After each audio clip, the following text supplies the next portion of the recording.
Olá, queridos amados estudantes, paz e saúde a todos. Vamos dar continuidade às nossas aulas falando sobre o processo de colonização da América Espanhola. Na aula passada nós falamos sobre Hernán Cortés e todo o processo de dominação espanhola sobre o Império Azteca. E hoje nós vamos continuar falando sobre esse processo de dominação e agora falando do outro dominador, que é Francisco Pizarro, e a dominação sobre o Império Inca. Daí o título Espanhóis na América do Sul. A dominação sobre o segundo grande império da América, o Império Nativo, que foi o Império Incaico. E aí coube a figura de Hernán Cortés, lá no Império Azteca, e a figura de Francisco Pizarro aqui na América do Sul sobre o Império Inca, além de outros dominadores. Queridos, lembrem que o Império Inca era um império que se estendia por toda a região sul da atual Colômbia até parte do território da Argentina. Teria sido considerado um dos maiores impérios que existiu aqui na América do Sul, um império com características de uma sociedade hierarquizada, um estado imperial que dominava outros povos e que possuía uma grande estrutura arquitetônica e, consequentemente, que sobrevivia principalmente da prática da agricultura. Queridos, mas além da agricultura, o Império Incaico tinha o domínio da mineração.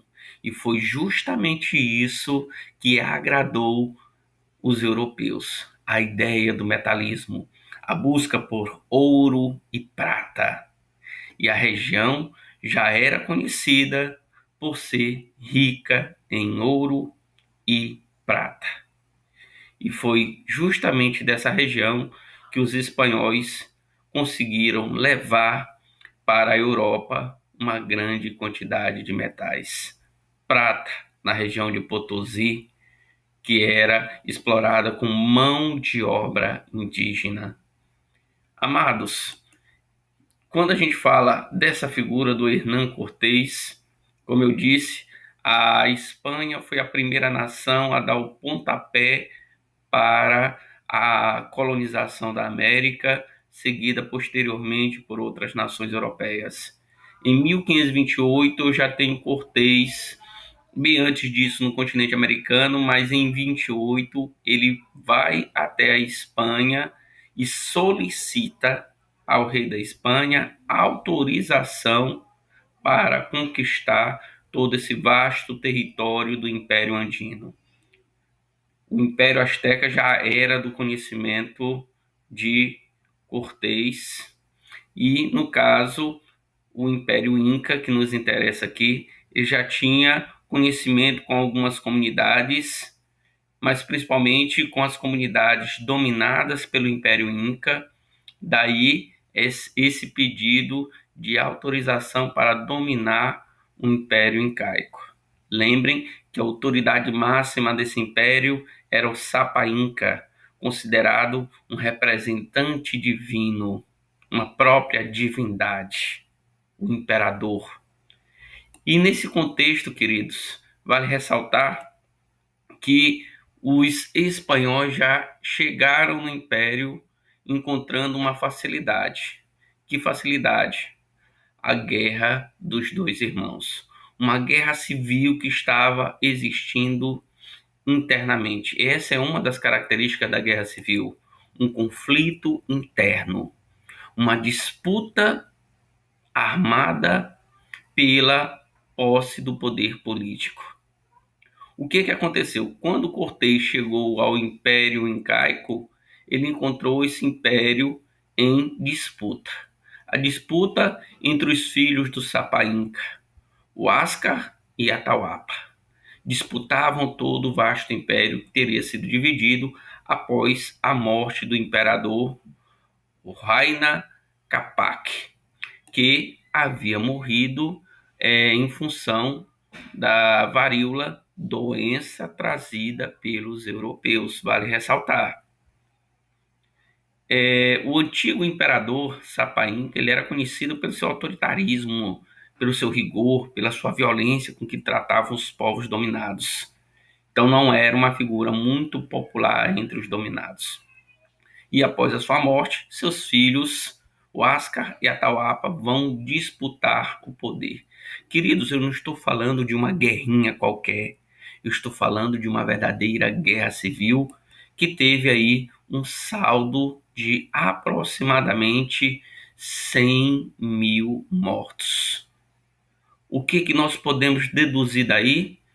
Que em função desta guerra civil, isso facilitou a dominação de Francisco Pizarro, porque eu já vou ter um império enfraquecido pelas disputas internas, pela disputa pela sucessão dinástica, pela sucessão do poder político. Facilitou a dominação, certo? Portanto, a Guerra dos Dois Irmãos teria sido um dos fatores para a dominação de Pizarro, já que Pizarro não chegou com um grande contingente militar, bem parecido com o que aconteceu lá com Cortés. Ele chegou com um número bem reduzido diante da proporção do Império Inca. Vamos já falar disso. E aí o detalhe, porque a partir daí, Pizarro, já por volta de 1532, ele chega com 3 navios, com munição, com armamento, com canhões e com aproximadamente 200 soldados. Um número bem reduzido diante da proporção que era o Império Inca, 200 soldados. E aí nós vamos discutir novamente, né? Como é que uma pessoa chega com 3 navios e 200 soldados e consegue dominar tão vasto império? As estratégias de dominação que foram bem semelhantes. O primeiro contato se diz que foi um contato amistoso de Pizarro com os representantes do Império Inca, com o próprio Sapainca e com os membros da nobreza. Foi um contato amistoso, e desse contato amistoso houve uma pressão inicial que fez com que Pizarro atacasse. Na verdade, foi uma desculpa, porque a partir desse primeiro contato, o que os espanhóis fizeram? Eles perceberam que o então vencedor da Guerra Civil, o Atahualpa, ele se encontra com Pizarro. E qual é a atitude de Pizarro e seus membros que o acompanhavam? Pressionaram Atahualpa a se converter ao cristianismo. Caso ele negasse a sua conversão, ele seria acusado de traição por não se converter ao cristianismo. Então, traição contra quem? Contra a igreja, e traição, consequentemente, contra o Estado espanhol, que é o que nos interessa aqui. Por isso que, depois desse contato amistoso, eu tenho o ataque. Pizarro organizou seu exército atacando o Império, prenderam Atahualpa, e nesse momento que Atahualpa se encontrava preso, ele chegou até a propor uma espécie de indenização pela sua liberdade. É como se ele tivesse sido sequestrado. Atahualpa ofereceu a Pizarro um quarto cheio de ouro e prata em troca da sua liberdade. Lógico que Pizarro não é bobo, aceitou a proposta. Mas não concedeu a liberdade a Atahualpa. Ele continuou preso e posteriormente foi executado a mando do próprio Pizarro.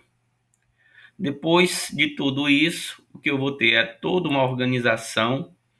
Atahualpa foi enforcado, foi condenado à morte, e a condenação da morte seria ligada à sua não conversão ao cristianismo, seria acusado de práticas heréticas, de adoração a vários deuses, de conspirar contra o Estado, de infidelidade ao Estado espanhol, por isso a condenação à morte. E existe ainda um detalhe em relação a essa condenação à morte dele, porque a princípio era para ser condenado à morte sendo guilhotinado. Mas caso ele jurasse fidelidade ao Estado, se ele jurasse fidelidade à Igreja, essa condenação poderia ser reduzida. Por isso que ele, ao invés de ser condenado à morte por práticas heréticas, lembrem que na Igreja, heresia, ele poderia ser condenado principalmente à morte na fogueira, queimado vivo, que poderia ser também uma das sentenças. Sabe-se que morrer queimado vivo é muito mais doloroso do que ser condenado à morte por enforcamento, por estrangulamento. Como Atahualpa jurou fidelidade à igreja antes da sua morte, houve uma mudança da sentença. Então, ao invés de ser condenado à morte queimado na fogueira, ele acabou sendo condenado à morte por enforcamento. E aí, dizer, depois disso, o que permaneceu? Bem, alguns grupos continuaram resistindo à dominação espanhola, resistindo à conquista e principalmente resistindo à imposição da fé cristã, à imposição do cristianismo. Nós temos aí uma sobreposição de culturas, da cultura europeia sobre a cultura nativa. A justificativa ideológica da dominação, a expansão da fé cristã. E por isso que muitos povos, vamos lembrar, da mesma forma que aconteceu lá no Império Azteca, muitos povos ajudaram. Como é que o Pizarro, com 200 soldados, conseguiu dominar o Império? Justamente fazendo a mesma estratégia de dominação, fazendo amizade com as nações dominadas. Muitos dos povos dominados viam os espanhóis como libertadores, ajudando a conquistar o império, ajudando a tirá-los da situação de escravização ou de servidão. Mal sabiam eles que a dominação espanhola iria trazer a eles uma consequência cultural ainda pior. Não só uma imposição cultural, mas toda uma prática de genocídio, que é dizimação em massa de um povo. E eis o detalhe, queridos, para finalizarmos, que quando a gente fala dos fatores da dominação, os fatores da dominação foram os mesmos. Vamos lembrar? Disputas internas, estimulando a rivalidade, estimulando a aliança com as nações dominadas. Pizarro conseguiu a dominação sobre o Império Azteca. O outro fator, os europeus vistos como deuses, e aquilo sendo visto como sinal do castigo divino, por isso que alguns povos não resistiram à dominação. O outro, que seria os recursos militares, a superioridade militar, o uso das armas de fogo, dos canhões, isso significou também as doenças europeias, o próprio cavalo, mas não se esqueçam, que nós já falamos aqui, que eu não tenho nativo lutando apenas com arco e flecha. Eu tenho nativos que tinham o domínio de lanças e de escudos. E por isso que Pablo Neruda, um dos importantes escritores da América Latina do século XX, um grande poeta, ele disse que a cruz, a espada e a fome acabaram dizimando a população nativa da América. A cruz simbolizando quem? A igreja, a espada, a imposição militar e a fome trazida após a dominação europeia. Ok, queridos? Ficamos por aqui. Na próxima aula a gente continua falando da dominação. Um abraço a todos.